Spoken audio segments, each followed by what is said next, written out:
Hello guys, this is Miss Hanley, and I want you guys to fill in the page in your packet that says notes number 1 and number 2.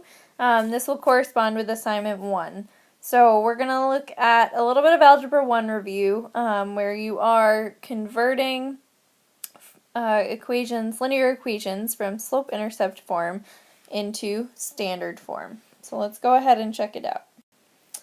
Alright, so if you remember from Algebra 1, we have our slope-intercept form, which is y equals mx plus b. Right? M represents your slope, and the b value, that's your y-intercept. So where it crosses your graph on the y-axis. That's also the value that you get when x is equal to 0. So lots of different things to think about there. In standard form, we have ax plus by is equal to c. So that's your standard form equation. Both can be used to graph. You can change easily from one form to the next, and that's what we're going to look at. And you just want to be able to tackle equations in different forms, especially when we start to do systems of equations. It'll be really, really helpful to you. So let's look at an example of how to convert from slope-intercept form into standard form. And if you are peeking at your first assignment, the Planet Intellect worksheet, this corresponds with section 1.3 in your textbook. The problem that we're going to do, the example that we'll do, is very similar to what you were doing on that worksheet.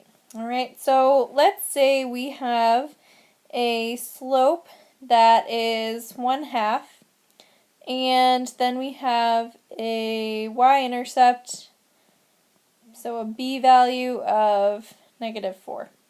Okay. Well, if they're giving me that information, the first thing that I need to do is substitute those values into my slope-intercept equation. Especially when they're giving you a slope and a y-intercept. That should sort of clue you in to say, okay, well, I want slope-intercept form if that's the information they're giving. So we have y equals, and normally we have mx up there, but we want to actually fill in what m is. So we're going to have y equals 1/2 x, and then it's plus b, and our b happens to be -4, so plus -4. Now we usually want to clean that up a little bit because plus and negative is kind of clunky when you're in an equation. So we would rewrite that as y is equal to 1/2 x minus 4. Alright, and we said that we want to change that into standard form. So I'm going to come right up here and see if I can change that into standard form.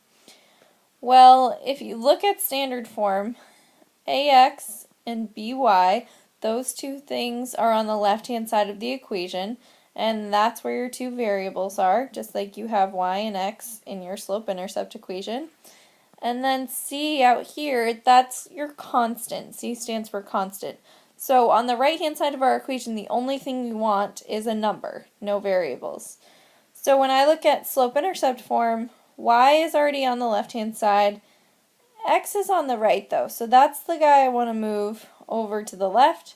And then -4, we want to keep, that's going to be our constant. So in my next step here, we have y equals 1/2 x minus 4. I'm going to go ahead and take away the 1/2 x from both sides. So now I have y and x on the left, and again, if you look at your standard form equation, x comes first, y comes second. So I'm going to write mine out that way. So -1/2 x plus y, if it's a positive y there, is equal to -4. So that -1/2 x and -1/2 x canceled. So most of you guys would say, oh sweet, I did it, alright, I'm in standard form.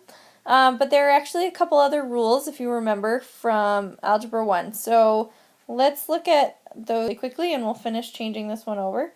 So right now we have -1/2 x plus y is equal to negative 4. In standard form, you have a couple rules. The first is that a is a positive number, and you also want no fractions. You want all integers all the way across. So when I look at this a value here, it's negative 1/2 x, which is both negative and a fraction. So I'm going to cancel out the negative first by multiplying by negative 1, and that will give me positive, 1/2 x minus y, or minus 1y, equals positive 4. So I carried that negative 1 through to all of those values. But I still have to deal with the fraction. I still need to deal with rule number 2. So in order to get rid of the 1/2, you're multiplying through by the denominator, which would be 2. So here we have x minus 2y is equal to positive 8. Again, distributing 2 to all of those values. And 2 times 1/2 would give you x, or you could write that as 1x if you wanted to. So there you have your standard form equation, where a would be equal to 1, b would be equal to negative 2, and c would be equal to positive 8.